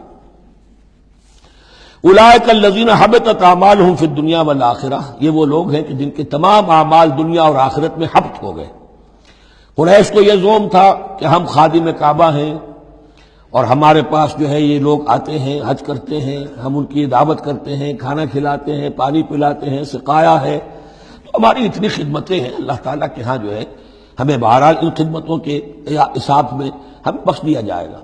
فرمایا وہ سارے اعمال حبط ہو جائیں گے اگر وہ شکل نہیں ہے۔ اگر تو صحیح صحیح پورے دین کو اختیار کرو گے تو ٹھیک ہے، ورنہ یہ کہ اولئک الذین حبطت اعمالهم فی الدنیا والآخرہ، بڑے سے بڑے چیریٹی کے کام کیے ہوں، چیریٹیبل انسٹیٹیوشنز قائم کر دی ہوں، کوئی حیثیت نہیں رکھتی اللہ کے نگاہ میں۔ وما لهم من ناصرین، اور ان کا پھر کوئی مددگار نہیں ہوگا۔ الم تر الی الذین اوتوا نصیبا من الکتاب، کیا تم نے غور نہیں کیا ان لوگوں کی حالت پر جنہیں کتاب کا ایک حصہ دیا گیا تھا؟ اوتو مجہول کا صیغہ، یہ جیسا کہ میں نے عرض کیا جہاں کوئی مذمت کا پہلو ہوتا ہے تو اس میں یہ مجہول کا صیغہ آتا ہے۔ جنہیں کتاب کا ایک حصہ دیا گیا تھا، یدعون الی کتاب اللہ لیحکم بینہم، اب انہیں بلایا جاتا ہے اللہ کی کتاب کی طرف کہ وہ ان کے مابین فیصلہ کرے۔ ثم یتولی فریق منہم وہم معرضون، پھر ان میں سے ایک گروہ جو ہے پیٹھ موڑ لیتا ہے اعراض کرتے ہوئے، یعنی یہ کہ مانتے بھی ہیں کتاب کو لیکن اس کے فیصلے کو تسلیم کرنے کے لیے تیار نہیں ہے۔ ذالک بانہم قالوا لن تمسنا النار الا ایاما معدودات، یہ مضمون آ چکا ہے سورہ بقرہ میں۔ یہ کیوں ڈٹائی ہو رہی ہے؟ جو مانتے بھی ہیں اور پھر عمل نہیں کر رہے، انہیں بتایا جاتا تم اس کتاب پر ایمان رکھتے، اس میں یہ لکھا ہے یہ سود حرام ہے، کیا کر رہے ہو، یہ شے حرام ہے، کس کام میں لگے ہوئے ہو، لیکن نہیں، کیوں اڑ جاتا ہے انسان؟ اس کی تشخیص کر دی۔ ذالک بانہم قالوا، یہ اس وجہ سے ہے کہ انہوں نے یہ عقیدہ گھڑ لیا ہے کہ لن تمسنا النار الا ایاما معدودات، ہمیں تو چھو ہی نہیں سکتی آگ جہنم کی مگر گنتی کے چند دن۔ جب یہ عقیدہ ہے تو پھر کاہے کو انسان دنیا کا نقصان برداشت کرے؟ بابر میں عیش کوش کے عالم دوبارہ نہیں تھا، حلال سے حرام سے جائز سے ناجائز سے جو بھی عیش حاصل کیا جا سکتا کرنا چاہیے، بخت تو دیا ہی جانا ہے۔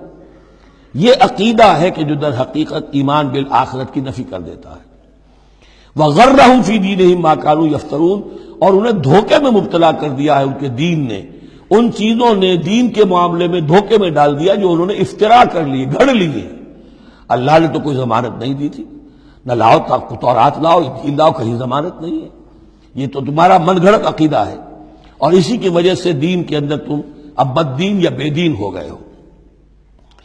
فَكَيْفَ إِذَا جَمَعْنَاهُمْ لِيَوْمٍ لَا رَيْبَ فِيهِ، تو کیا حال ہوگا اس دن، اس وقت تو یہ بڑھ چڑھ کر باتیں بنا رہے ہیں، زبان درازیاں کر رہے ہیں، کیا ہوگا اس دن جب کہ ہم انہیں جمع کریں گے لِيَوْمٍ لَا رَيْبَ فِيهِ، اس دن جس دن کے بارے میں کوئی شک نہیں، وَوُفِّيَتْ كُلُّ نَفْسٍ مَا كَسَبَتْ، اور پھر ہر ذی نفس کو، ہر جان کو، ہر انسان کو پورا دے دیا جائے گا جو کچھ اس نے کمائی کی ہوگی، وَهُمْ لَا يُظْلَمُونَ، اور ان پر کوئی زیادتی نہیں ہوگی۔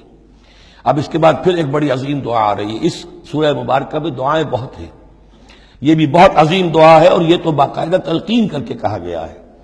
کہیں تو ایسا ہوتا ہے لوگ ایسے دعا کرتے ہیں، یہاں ہے قل اللہم مالک الملک، کہو اے اللہ جو تمام بادشاہت کا مالک ہے، مالک الملک ہے، کل ملک اس کے اختیار میں ہے، تؤتی الملک من تشاء، تو حکومت اور اختیار دیتا ہے جس کو چاہتا ہے، وتنزع الملک ممن تشاء، اور سلطنت چھین لیتا ہے جس سے چاہتا ہے، وتعز من تشاء، اور تو عزت دیتا ہے جس کو چاہتا ہے، وتذل من تشاء، اور تو ذلیل کر دیتا ہے جس کو چاہے، بیدک الخیر، تیرے ہاتھ میں سب خوبی ہے، اس کے دونوں معنی ہیں، کل خیر خوبی تیرے ہاتھ میں ہے، دوسرے کہ تیرے ہاتھ میں خیر ہی خیر ہے۔ بسا اوقات انسان جسے اپنے لیے شر سمجھ بیٹھتا ہے وہ بھی اس کے لیے خیر ہوتا ہے، آسان تحبوا شیئا وہو شر لکم وآسان تکرہوا شیئا وہو خیر لکم، انک علی کل شیء قدیر، یقیناً تو ہر چیز پر قادر ہے، تولج اللیل فی النہار، تو رات کو لے آتا ہے دن میں پرو کر، وتولج النہار فی اللیل، اور پھر دن کو نکال لاتا ہے رات میں سے پرو کر، وتخرج الحی من المیت، اور تو نکالتا ہے زندہ کو مردہ سے، وتخرج المیت من الحی، اور تو نکالتا ہے مردہ کو زندہ سے۔ اس کی بہترین مثال مرغی اور انڈا، مرغی میں جان نہیں ہے لیکن اسی میں سے چوزہ برآمد ہوتا ہے، زندہ ہے، اور وہ مرغی جو ہے وہی انڈا دے رہی ہے، تو گویا کہ اللہ تعالیٰ کے ہاں وہ چیز چل رہی ہے، تخرج الحی من المیت وتخرج المیت من الحی، وترزق من تشاء بغیر حساب، اور تو دیتا ہے جس کو چاہتا ہے بے حد و حساب۔ لا يتخذ المؤمنون الکافرین اولیاء من دون المؤمنین، اہل ایمان نہ بنائیں اپنے دوست کافروں کو، اولیاء ایسا دوست جو قلبی دوست ہو، جو رازدار بھی ہو جاتے ہیں، پشت پناہ بھی ایک دوسرے کے سمجھے جاتے ہیں، یہ تعلق کفار کے ساتھ اختیار کرنے کی اجازت نہیں ہے۔ ایک اچھا رویہ ہو، ظاہری مدارات ہوں، آپ ان سے اچھے کلچرل طریقے پر بات کریں، تہذیب کے ساتھ، یہ اور بات ہے، لیکن دلی محبت، قلبی رشتہ، جذباتی تعلق، ان کی ایک ایسے باہمی مدد کا ایک رشتہ قائم کر لینا، پشت پناہ ہونے کا رشتہ بنا لینا، اس کی اجازت نہیں ہے۔ لا يتخذ المؤمنون الکافرین اولیاء من دون المؤمنین، اہل ایمان کو چھوڑ کر ان کے ساتھ یہ رشتہ قائم کرنا اللہ کو پسند نہیں۔ ومن يفعل ذلك فليس من اللہ فی شیء، اور جو کوئی بھی یہ حرکت کرے گا پھر اس کا اللہ کے ہاں کوئی مقام نہیں ہوگا، کوئی رشتہ اللہ کا پھر اس کے ساتھ نہیں رہے گا۔ اللہ کے دشمنوں کے ساتھ تمہاری دوستی ہے تو ظاہر بات ہے کہ پھر اللہ کے ساتھ تمہارا کوئی تعلق نہیں رہا۔ الا ان تتقوا منہم تقا، سوائے یہ کہ تم ان سے بچاؤ کرنا چاہو، بچاؤ کے لیے۔ بعض اوقات ایسے حالات ہوتے ہیں کہ کھلے مقابلے کا بھی موقع نہیں ہے، تو آپ طرح دے رہے ہیں، آپ وقت جو ہے یو آر بائنگ ٹائم، تو اس میں کوئی ظاہری خاطر مدارات کا مسئلہ بھی ہو جائے تو کوئی حرج نہیں ہے، لیکن یہ کہ مستقل واقعی قلبی محبت قائم کر لینا یہ جائز نہیں ہے۔ ویسے یہ کہ اسی پھر آیت کے اسی الفاظ کو ہمارے ہاں اہل تشیع نے تقیہ کی جڑ بنا دیا ہے، لیکن انہوں نے اسے پہنچا دیا اس حد تک کہ جھوٹ بھی بولو، اپنے عقائد بھی چھپا لو، اور اس کے لیے دلیل یہاں سے لاتے ہیں، لیکن یہ بالکل ایک دوسری شکل ہے کہ یہ صرف ایک ظاہری مدارات کی حد تک، ایک حد تک، یہ نہیں کہ آپ جھوٹ بولنے پر آ جائیں اور آپ ایک چیز کو چھپانے پر آ جائیں، بس یہ ہے کہ آپ اس وقت تک جیسے ہم پڑھ چکے ہیں سورہ بقرہ میں کہ اگرچہ یہ یہودی جو ہیں ان کے دلوں کے اندر آگ بھری ہوئی ہے تمہارے خلاف، لیکن یہ فصفحوا فاعفوا واصفحوا، ابھی ذرا درگزر کرتے رہو، ابھی فوری طور پر ان کے ساتھ جو ہے معاملہ کوئی مقابلے وغیرہ کا شروع کرنا مناسب نہیں۔ اس حد تک مسئلہ بینی تو صحیح ہے، لیکن یہ نہیں کہ جھوٹ بولا جائے معاذ اللہ۔ وَيُحَذِّرُكُمُ اللَّهُ نَفْسَهُ، اور اس میں بھی اب اور نرمی کر دی، اللہ تمہیں ڈراتا ہے اپنے آپ سے، اللہ سے ڈرو، یعنی کسی اور سے ڈر کر خواہ صرف خاطر مدارات کر لینا بھی صحیح نہیں ہے، لیکن یہ کہ بہرحال ضرورت ہے، کسی وقت مصلحت ہے تو کرو، لیکن یہ کہ اصل تمہارے دل میں خوف اللہ کا رہنا چاہیے۔ وَإِلَى اللَّهِ الْمَصِيرُ، اور اللہ ہی کی طرف تمہیں لوٹ جانا ہے۔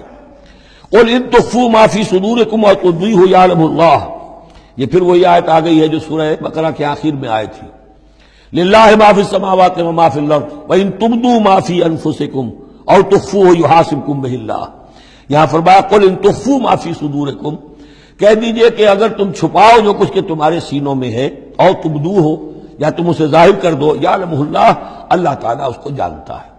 تمہارے ظاہر کرنے چھپانے سے اللہ سے کوئی تعلق نہیں ہے، ایک دوسرے سے چھپا سکتے ہو، ظاہر کر سکتے ہو، اللہ سے نہیں۔ وَيَعْلَمُ مَا فِي السَّمَاوَاتِ وَمَا فِي الْأَرْضِ، اور وہ جانتا ہے جو کچھ کہ آسمانوں میں اور زمین میں ہے۔ وَاللَّهُ عَلَىٰ كُلِّ شَيْءٍ قَدِيرٌ، اور اللہ تعالیٰ ہر چیز پر قادر ہے۔ یوم تجد کل نفس ما عملت من خیر محضرا، اس دن کا تصور کرو جس دن ہر جان، ہر نفس موجود پائے گا، حاضر کیا ہوا پائے گا ہر وہ عمل جو اس نے کیا ہوگا۔ فمن یعمل مثقال ذرۃ خیرا یرہ ومن یعمل مثقال ذرۃ شرا یرہ، یوم تجد کل نفس ما عملت من خیر محضرا وما عملت من سوء، جو نیکی کی ہوگی اسے بھی موجود پائے گا، اور جو بدی کمائی ہوگی وہ بھی موجود پائے گا۔ تود لو ان بینہا وبینہ امدا بعیدا، اور ہر جان یہ چاہے گی، ہر انسان یہ چاہے گا کہ کاش میرے اور میرے اعمال نامے کے درمیان بڑا فاصلہ آ جائے، میں اسے دیکھوں بھی نہ، میری نگاہ بھی اس پر نہ پڑے۔ وَيُحَذِّرُكُمُ اللَّهُ نَفْسَهُ، اور اللہ ڈرا رہا ہے تمہیں اپنے آپ سے، یعنی تقویٰ رکھنا ہے تو اس کا کرو، ڈرنا ہے تو اس سے ڈرو، خوف کھانا ہے تو اس سے کھاؤ۔ وَاللَّهُ رَءُوفٌ بِالْعِبَادِ، اور اللہ تعالیٰ اپنے بندوں کے حق میں بہت شفیق ہے، یعنی یہ وارننگ سے اسی لیے دے رہا ہے کہ تمہاری عاقبت برباد نہ ہو، بار بار سمجھا رہا ہے۔ قُلْ إِن كُنتُمْ تُحِبُّونَ اللَّهَ، یہ آیت بہت معروف بھی ہے، مسلمانوں کو پسند بھی ہے، ہمارے ہاں جو وعظ ہوتے ہیں، تقاریر ہوتی ہیں تو اس کے اندر بہت کثرت سے کوٹ ہوتی ہے۔ قُلْ إِن كُنتُمْ تُحِبُّونَ اللَّهَ فَاتَّبِعُونِي يُحْبِبْكُمُ اللَّهُ، اے نبی کہہ دیجئے کہ اگر تم لوگ چاہتے ہو کہ اللہ سے محبت کرو، اگر تم اللہ سے محبت کرتے ہو فاتبعونی، تو میری پیروی کرو، میرا اتباع کرو۔ یحببکم اللہ، اللہ تم سے محبت کرے گا۔ وَيَغْفِرْ لَكُمْ ذُنُوبَكُمْ، اور تمہارے گناہ بخش دے گا، وَاللَّهُ غَفُورٌ الرحیم، اور اللہ غفور الرحیم ہے۔ قُلْ اطیعوا اللَّهَ وَالرَّسُولَ، کہہ دیجئے اطاعت کرو اللہ کی اور اس کے رسول کی، فَإِن تَوَلَّوْا فَإِنَّ اللَّهَ لَا يُحِبُّ الْكَافِرِينَ، اور اگر وہ پیٹھ موڑ لیں تو اللہ کو ایسے کافر پسند نہیں ہے۔ یہ دو آیتیں اس اعتبار سے بڑی اہم ہیں کہ اس میں رسول کے لیے دو الفاظ آئے ہیں، اطاعت اور اتباع۔ اطاعت اگر نہیں ہے تو کفر ہو گیا۔ اطاعت تو لازم ہے، لیکن اطاعت کس چیز میں ہوتی ہے؟ جو حکم دیا ہے، یہ کرو، آپ کو کرنا ہے۔ اتباع اس سے اوپر کی شے ہے، انسان خود تلاش کرے حضور کیا کرتے تھے، اور چاہے آپ نے نہیں فرمایا کہ یہ کرو، لیکن آپ ان کی پیروی کر رہے ہیں۔ یہ گویا کہ دائرہ وسیع ہو گیا۔ جس سے محبت ہوتی ہے اس کا انسان جو ہے اس کی ہر طرح سے اس کے ساتھ ایک مناسبت پیدا کرنا چاہتا ہے۔ کیسا لباس اس کا ہے ویسا ہی لباس اپنا بنائے، کیا چیزیں اس کو پسند ہیں کھانے میں وہی چیزیں خود بھی کھائے اور پسند کرے۔ تو یہ چیزیں جس کا حکم نہیں ہے، جیسے کہ ایک صحابی کا واقعہ آتا ہے کہ وہ ایک مرتبہ آئے اور انہوں نے اس وقت یہ دیکھا، ایک ہی مرتبہ آئے ہوں گے کہیں باہر سے بدو صحابی، کہ حضور کے کرتے کے بٹن لگے ہوئے نہیں تھے۔ انہوں نے ساری عمر پھر اپنے کرتے کے بٹن نہیں لگائے۔ حضور نے حکم تو نہیں دیا تھا، دیکھا یہ کہ محمد اس شان میں تھے اس وقت، تو پھر اس کے بعد اسی کو لازم کر لیا۔ اس اتباع میں یہ بات بھی آ جائے گی کہ اگرچہ دین کے کچھ تقاضے ایسے ہیں کہ جس درجے میں محمد الرسول اللہ صلی اللہ علیہ وسلم نے ان کو پورا کیا، اس درجے میں پورا کرنا کسی انسان کے بس میں نہیں ہے، پھر بھی اس کی کوشش کرتے رہنا یہ اتباع کا تقاضا ہے۔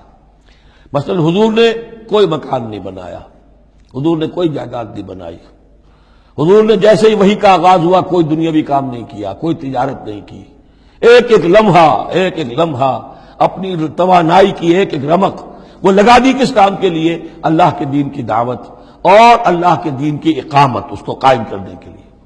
اب سب کے لیے تو اس مقام تک تو پہنچنا مشکل ہے، لیکن یہ کہ آئیڈیل یہ رہے، اسی کی طرف انسان چلنے کی کوشش کرتا رہے، میکسیمم جتنا بھی اپنا وقت فارغ کرے، اپنے وسائل فارغ کرے اور لگا اس کام کے اندر، تو اتباع کا جو ہے کم سے کم تقاضا اس وقت پورا ہوگا۔ ہاں جو حکم دے دیا گیا یہ حلال ہے، یہ حرام ہے، یہ فرض ہے، یہ واجب ہے، اس کا تو اگر معاملہ اس کی پیروی نہیں ہو رہی تو پھر تو وہ کفر ہے۔ لیکن اتباع اگر آپ کر رہے ہیں تو اتباع جو ہے وہ پھر اللہ کا محبوب بن جانا ہے۔ اگر تم اللہ سے محبت کرتے ہو تو میرا اتباع کرو، میری پیروی کرو، دیکھو میں کیا کر رہا ہوں، میرے کیا شب و روز ہے، کن کاموں میں میری توانائیاں لگ رہی ہیں، کیا دلچسپیاں ہیں میری دنیا کے اندر، ان چیزوں کے اندر تم میری پیروی کرو۔ فاتبعونی یحببکم اللہ، تم اللہ کے محب نہیں محبوب بن جاؤ گے۔ واللہ غفور الرحیم، اور اللہ غفور الرحیم ہے۔ باقی دوسرا درجہ جو نچلا ہے، قل اطیعوا اللہ والرسول، اطاعت تو اللہ اور اس کے رسول کی کرنی ہی کرنی ہے۔ فإن تولوا، اور اگر اس اطاعت سے بھی موڑے، فإن اللہ لا يحب الکافرین، تو اللہ کو ایسے کافر تو پسند نہیں ہے، کیونکہ پھر اطاعت رسول کا انکار تو کفر ہو گیا۔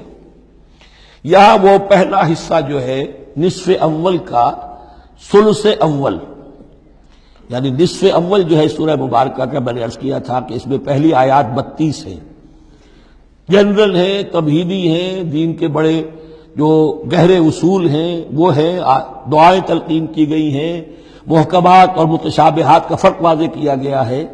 لیکن اب دوسرے حصے میں سارا خطاب جو ہے وہ براہ راست عیسائیوں سے ہے، اور انہیں بتانا یہ ہے کہ حضرت عیسیٰ کو جو تم نے معبود بنا لیا، یا تو تثلیث کی شکل دے دی ٹرینٹی، یا گاڈ انکارنیٹ بنا دیا۔ تثلیثیں بھی دو طرح کی رہی ہیں، اللہ بھی اور مریم بھی اور عیسیٰ بھی، اور دوسری تثلیث جو ہے جو اب دنیا میں عام ہے وہ ہے اللہ اور روح القدس اور حضرت عیسیٰ۔ تو یہ جو تثلیثیں تم نے ایجاد کر لی کہ کوئی بنیاد نہیں ہے، یہ تمہاری کج روی ہے، تم نے غلط شکل اختیار کی ہے۔ عیسیٰ علیہ السلام بہت برگزیدہ پیغمبر تھے، ہاں ان کی ولادت معجزانہ طریقے پر ہوئی ہے، لیکن اگر ان کی ولادت معجزانہ طریقے پر ہوئی ہے تو ان سے متصلاً قبل یحییٰ کی جو ولادت ہوئی ہے وہ بھی معجزانہ ہوئی ہے، وہ بھی کوئی کم معجزہ نہیں تھا۔ تو معجزے، اور پھر آدم کی جو ولادت ہوئی ہے، آدم کو جو پیدا کیا اللہ نے، تو ظاہر بات ہے کہ وہ اپنی جگہ پر جہاں سے نسل انسانی کا آغاز ہوا، تو یہی بات اگر دلیل ہو جائے الوہیت کی تو یہ تو پھر آدم کو بھی الہ مانو اور یحییٰ کو بھی الہ مانو۔ تو ساری بحث اس پر ہو رہی ہے۔ ان اللہ اصطفى آدم ونوحا وآل ابراہیم وآل عمران علی العالمین، یقیناً اللہ نے چن لیا آدم کو اور نوح کو اور آل ابراہیم کو اور آل عمران کو تمام جہان والوں پر، تمام جہانوں پر نہیں، تمام جہان والوں پر۔ حضرت آدم علیہ السلام کا بھی استفاء ہوا ہے۔ اس میں کچھ ان لوگوں کے لیے دلیل بنتی ہے جو سمجھتے ہیں کہ جو تخلیق آدم ہے اس میں پہلے کچھ سپیشیز وجود میں آئی تھی، اور اس سپیشیز، اس نوع کے ایک فرد کو اللہ نے چن کر اس میں پھر اپنی روح پھونکی ہے تو وہ آدم بن گئے، تو وہ بھی سلیکٹڈ تھے۔ استفاء کے معنی ہوتا ہے کسی میں سے چن لینا، بہرحال ایک عام معنی بھی ہو جاتے ہیں، پسند کر لینے کے معنی بھی ہو سکتے ہیں۔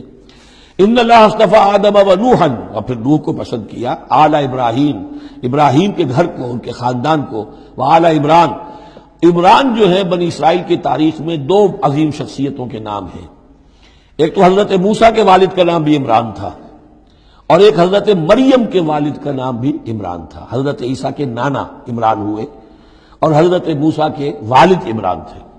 یہاں پہ غالباً حضرت موسیٰ کے والد مراد ہیں، لیکن چونکہ آگے سارا معاملہ حضرت مریم کا آ رہا ہے تو شاید عین ممکن ہے کہ یہاں پر اشارہ ان کے نانا کی طرف ہو۔ ذریۃ بعضھا من بعض، اور یہ سب جو ہے ایک دوسرے کی نسل سے ہیں، ایک دوسرے کی اولاد سے ہیں۔ نوح حضرت آدم کی اولاد سے ہیں، ابراہیم حضرت نوح کی اولاد سے ہیں، پھر ان کے پورا خاندان بنی اسماعیل بنی اسرائیل یہ ان کی اولاد میں سے ہیں۔ واللہ سمیع علیم، اللہ سمیع اور علیم ہے۔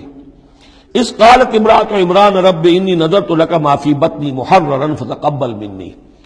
اب یہ جو عمران کی بیوی ہیں یعنی حضرت مریم کی والدہ، یہ بہت نیک عورت تھی، بہت ہی متقی، نیک، زاہد۔ ان کو حمل ہوا تو انہوں نے پروردگار سے ایک منت مانی، نظر مانی، رب انی نذرت لک ما فی بطنی، جو میرے پیٹ میں جو بھی بچہ اے اللہ تو پیدا فرما رہا ہے میں تیری ہی نظر کرتی ہوں، یعنی دنیاوی کوئی ذمہ داریوں کا بوجھ اس پر نہیں ہم ڈالیں گے، اور ہیکل کی خدمت کے لیے، دین کی خدمت کے لیے، تورات کی خدمت کے لیے اس کو وقف کر دیں گے، ہم اپنا بھی کوئی بوجھ ان پر نہیں ڈالیں گے، اس توقع میں کہ اللہ بیٹا عطا کرے گا۔ محررن کے مطلب ہے اسے آزاد کر دیں گے، تحریر آزاد کر دینا حر سے، کہ کوئی ذمہ داری اس پر نہیں ہوگی، اسے ہم خالص کر دیں گے تیرے دین کی خدمت کے لیے اور ہیکل کی خدمت کے لیے۔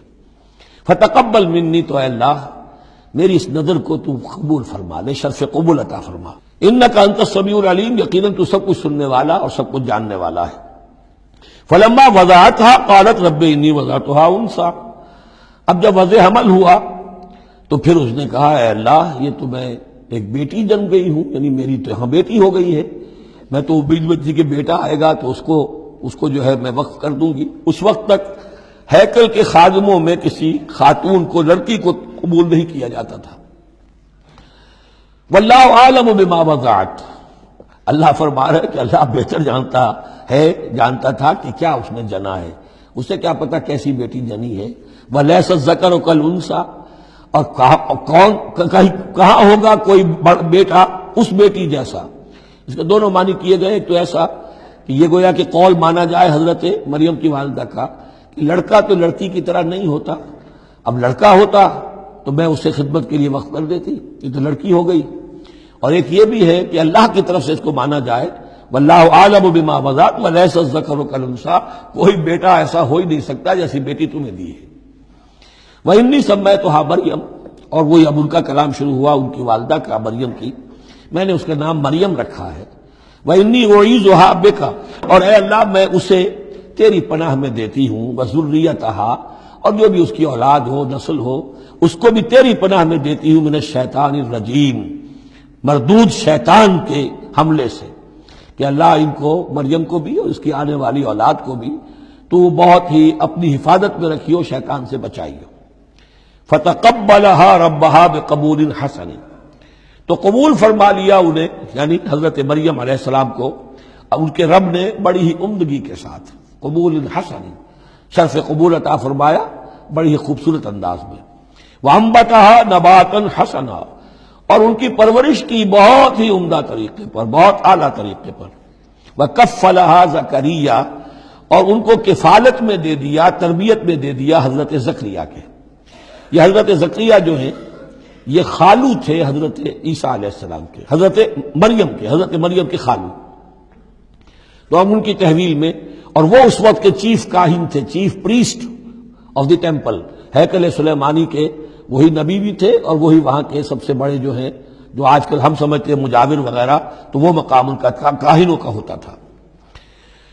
وَكَفَّلَهَا زَكَرِيَّا كُلَّمَا دَخَلَ عَلَيْهَا زَكَرِيَّا الْمِحْرَابَ، جب کبھی بھی زکریا ان کے پاس جاتے تھے محراب میں، وجد عندها رزقا، وہ دیکھتے تھے محراب حجروں کی شکل کے اندر جو جیسے بنے ہوتے ہیں مسجدوں کے ساتھ، تو ایسے ایک حجرہ ان کو دے دیا گیا کہ یہ اللہ کے لیے نظر کی گئی ہیں اور ان کو قبول کر لیا گیا ہے، تو اب ان کے لیے یہاں پر یہ حجرہ ہے، اس میں وہ رہتی ہیں۔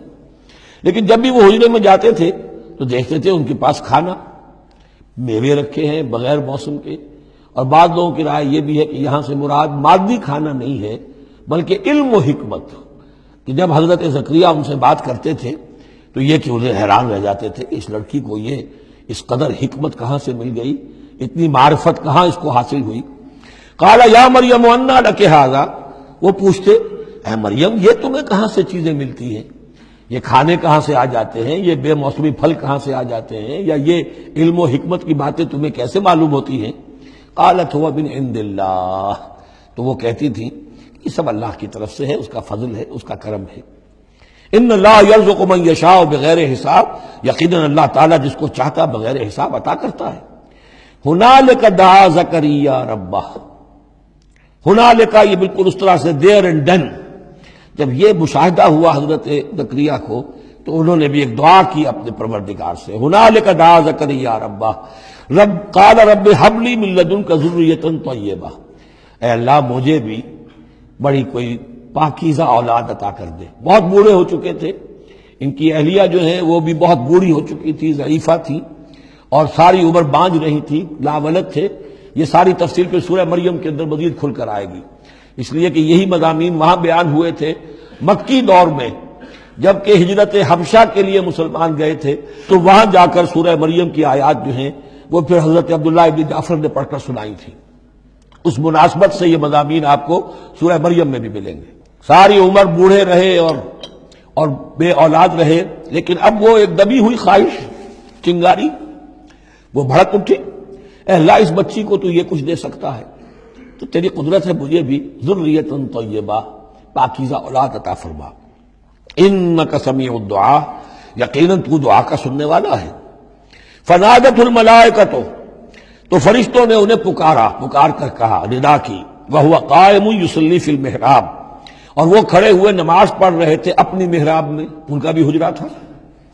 ان اللہ یبشرک بیحییٰ، اللہ تعالیٰ تمہیں بشارت دیتا ہے زکریا یحییٰ کی، مصدقا بکلمۃ من اللہ، جو تصدیق کرے گا ایک ایسے شخص کی جو اللہ کا خاص کلمہ ہوگا، یعنی حضرت عیسیٰ، کلمۃ منہ، یہ بعد میں باتیں آئیں گی، وسیدن، اور سردار ہوگا، وحسورن، اور تجرد کی زندگی گزارے گا، ونبی من الصالحین، اور نبی ہوگا صالحین میں سے۔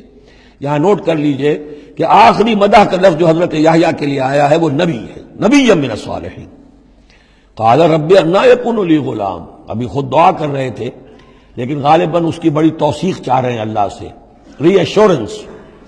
کہا پروردگار میرے ہاں کیسے بیٹا ہو جائے گا، وقد بلغنی الکبر، جبکہ میں انتہائی بوڑھا ہو چکا ہوں، وامرأتی عاقر، اور میری بیوی جو ہے بانجھ رہی ہے۔ قال کذلک اللہ یفعل ما یشاء، تو انہوں نے کہا کہ اللہ نے فرمایا کہ اللہ کرتا ہے اسی طرح، یا فرشتوں نے جواب دیا جو چاہتا ہے کرتا ہے، اسے اسباب کی احتیاج نہیں ہے، اسباب اس کے محتاج ہیں، اللہ اسباب کا محتاج نہیں ہے۔ قال رب اجعل لی آیہ، انہوں نے عرض کیا پروردگار میرے لیے کوئی نشانی مقرر کر دے، مجھے معلوم ہو جائے کہ واقعی ایسا ہونا ہے اور واقعی یہ کلام جو میں سن رہا ہوں تیری طرف سے ہے۔ قال آیتک الا تکلم الناس ثلاثۃ ایام الا رمزا، اللہ نے فرمایا کہ اب نشانی یہ ہے تمہارے لیے کہ اب 3 دن تک تم لوگوں سے گفتگو نہیں کر سکو گے سوائے اشارے کنائے کے، یعنی قوت گویائی سلب ہو گئی ان کی، اب وہ بول نہیں سکتے تھے 3 دن تک۔ وَاذْكُر رَبَّكَ كَثِيرًا، اپنے دل میں اپنے رب کو یاد کرتے رہو کثرت کے ساتھ، وَسَبِّحْ بِالْعَشِيِّ وَالْإِبْكَارِ، اور تسبیح کیا کرو شام کے وقت بھی اور صبح کے وقت بھی۔ وَإِذْ قَالَتِ الْمَلَائِكَةُ يَا مَرْيَمُ إِنَّ اللَّهَ اصْطَفَاكِ، اب دیکھیے یہ حضرت زکریا اور حضرت یحییٰ کا قصہ آ گیا کہ بانجھ بوڑھی عورت کے بطن سے شدید ضعیفی کی عمر میں حضرت زکریا کو اللہ نے یحییٰ جیسا بیٹا دے دیا، تو کیا یہ عام قانون کے مطابق ہے؟ یہ بھی تو معجزہ تھا۔ اسی طریقے سے اس سے ذرا بڑھ کر ایک معجزہ ہے کہ جو حضرت مسیح کا ہے کہ وہاں باپ کا معاملہ نہیں ہے۔ فرمایا وَإِذْ قَالَتِ الْمَلَائِكَةُ يَا مَرْيَمُ، اور یاد کرو جب کہ کہا فرشتوں نے اے مریم، ان اللہ اصطفاک وطہرک واصطفاک علی نساء العالمین، یقیناً اللہ نے تمہیں چن لیا ہے اور تمہیں خوب پاک کر دیا ہے اور تمہیں چن لیا ہے تمام جہان کی خواتین پر۔ یا مریم اقنتی لربک، اے مریم اب اپنے رب کی فرما برداری کرتی رہو، واسجدی اور سجدہ کیا کرو، ورکعی مع الراکعین اور جھکنے والوں کے ساتھ جھکتی رہا کرو، نماز باجماعت کے اندر شریک ہو جایا کرو۔ ذالک من انباء الغیب نوحی الیک، اور یہ غیب کی خبروں میں سے ہے جو اے محمد ہم آپ کو وحی کر رہے ہیں۔ وما کنت لدیہم، آپ تو ان کے پاس موجود نہیں تھے، اذ یلقون اقلامہم ایہم یکفل مریم، جبکہ وہ اپنے قلم پھینک رہے تھے یہ طے کرنے کے لیے کہ ان میں سے کون ہوگا کہ جو مریم کا کفیل ہوگا، کس کی تربیت میں زیر نگرانی، یعنی اور بھی وہاں پریسٹ تھے، کاہن اور بھی تھے، ان سب میں سے ہر ایک چاہتا تھا کہ یہ بچی جو ہے میری تحویل میں ہو، میں تربیت کروں، جسے اللہ کے نام پر جو ہے اس طرح وقف کر دیا گیا ہے۔ لیکن یہ کہ جب وہ اس طریقے سے اپنے قلم پھینک کر کچھ جیسے ہوتا ہے کوئی ذائقہ نکالنا یا کسی طرح کا معاملہ تو طے کر رہے تھے، اس میں اللہ نے حضرت زکریا کا نام نکال دیا تھا۔ تو اے نبی اس وقت تو آپ تو وہاں نہیں تھے، وما کنت لدیہم یختصمون، اور نہ آپ اس وقت تھے جبکہ وہ آپس میں جھگڑ رہے تھے۔ اذ قالت الملائکۃ یا مریم ان اللہ یبشرک بکلمۃ من، اب یاد کرو جب کہ کہا فرشتوں نے اللہ سے، کہ فرشتوں نے مریم سے کہ یقیناً اللہ تعالیٰ تمہیں بشارت دے رہا ہے ایک ایسی ہستی کی جو خاص کلمہ ہوگا اس کی جانب سے، اسمہ المسیح عیسی ابن مریم، اس کا نام ہوگا المسیح عیسیٰ مریم کا بیٹا، وجیہن فی الدنیا والآخرہ، باعزت ہوگا، مرتبے والا ہوگا دنیا میں بھی اور آخرت میں بھی، ومن المقربین، اور بہت ہی اللہ کے مقربین بارگاہ میں سے ہوگا، بہت مقرب، وَيُكَلِّمُ النَّاسُ فِي الْمَهْدِ وَكَهْلًا، اور وہ لوگوں سے گفتگو کرے گا گود میں بھی اور پوری عمر کا ہو کر بھی۔ کہولت 40 برس کے بعد آتی ہے، اور حضرت مسیح اٹھا لیے گئے، رفع سماوی ہوا 33 برس کی عمر میں، گویا کہ اس آیت کا تقاضا ابھی پورا نہیں ہوا ہے، اور اس سے اندازہ کر لیجیے اس کے کہنے کی ضرورت کیا تھی، پوری عمر کو پہنچ کر تو سبھی بولتے ہیں، اس کا اشارہ کیوں کیا گیا یہاں؟ اس لیے کہ ہمیں معلوم ہو جائے کہ حضرت مسیح پر ابھی موت واقع نہیں ہوئی ہے، بلکہ وہ واپس آئیں گے دنیا میں، دوبارہ اتریں گے، پھر ان کی وہ عمر بھی ہوگی، پھر وہ شادی بھی کریں گے، ان کی اولاد بھی ہوگی، اور ان کے ذریعے سے اللہ تعالیٰ یہ نظام خلافت علی منہاج النبوت کو پوری دنیا میں قائم کرے گا۔ وَيُكَلِّمُ النَّاسَ فِي الْمَهْدِ وَكَهْلًا، اور وہ گفتگو کرے گا لوگوں سے اپنے گود میں بھی، تمہاری گود میں بھی، پگھوڑے میں بھی، اور بڑی پوری عمر کا ہو کر بھی، وَمِنَ الصَّالِحِينَ، اور یقیناً وہ بھی بہت ہی ہمارے نیکوکار بندوں میں سے ہوگا۔ قالت رب انا یکون لی ولد، حضرت مریم سلام علیہا نے بھی وہی جو ہے بات واضح کی، اے اللہ میرے اولاد کیسے ہو جائے گی، یمسسنی بشر، مجھے تو کسی مرد نے ہاتھ تک نہیں لگایا۔ قال کذالک اللہ یخلق ما یشاء، فرمایا اسی طرح اللہ تعالیٰ تخلیق فرماتا جو چاہتا ہے، اس کو ضرورت نہیں ہے۔ ٹھیک ہے عام ولادت انسانوں کی اسی طرح ہوتی ہے، باپ کا بھی حصہ ہے، ماں کا بھی حصہ ہے، لیکن یہ کہ اللہ تعالیٰ کے لیے کسی بھی شے کی ضرورت نہیں ہے، وہ محتاج نہیں ہے ان اسباب اور وسائل و ذرائع کا، اور جو چاہے کرتا ہے۔ قال کذالک اللہ یخلق ما یشاء اذا قضى امرا فانما يقول له كن فيكون، وہ تو جب کسی شے کا فیصلہ کر لیتا ہے تو بس وہ کہتا ہے ہو جا اور وہ ہو جاتی ہے۔ وَيُعَلِّمُهُ الْكِتَابَ وَالْحِكْمَةَ، اور وہ اللہ تعالیٰ اسے سکھائے گا کتاب بھی اور حکمت بھی، وَالتَّوْرَاةَ وَالْإِنْجِيلَ، اور تورات بھی اور انجیل بھی، وَرَسُولًا إِلَىٰ بَنِي إِسْرَائِيلَ، اور وہ رسول بن کر آئیں گے اسرائیل کی طرف۔ اب یہ جو دو کنٹمپریریز ہیں ان کو نوٹ کر لیجئے کہ حضرت یحییٰ کے بارے میں نبیم من الصالحین پر آ کر بات ختم ہو گئی، اور حضرت عیسیٰ کے بارے میں رسولاً الی بنی اسرائیل، بنی اسرائیل کی طرف رسول ہو کر آئیں گے۔ حضرت یحییٰ صرف نبی تھے، اسی لیے وہ قتل بھی کر دیے گئے۔ حضرت عیسیٰ رسول تھے، رسول قتل نہیں ہو سکتے، اسی لیے ان کو زندہ آسمان پر اٹھا لیا گیا۔ یہ بہت اہم مضمون ہے کہ جو یہاں بھی آپ کو سمجھ لینا چاہیے۔ اس کے بعد ان کے بعد معجزات کا تذکرہ ہے، وہ انشاءاللہ اب اگلی نشست میں پڑھیں گے۔ بارک اللہ لی و لکم فی القرآن العظیم و نفعنی و ایاکم بالآیات والذکر الحکیم۔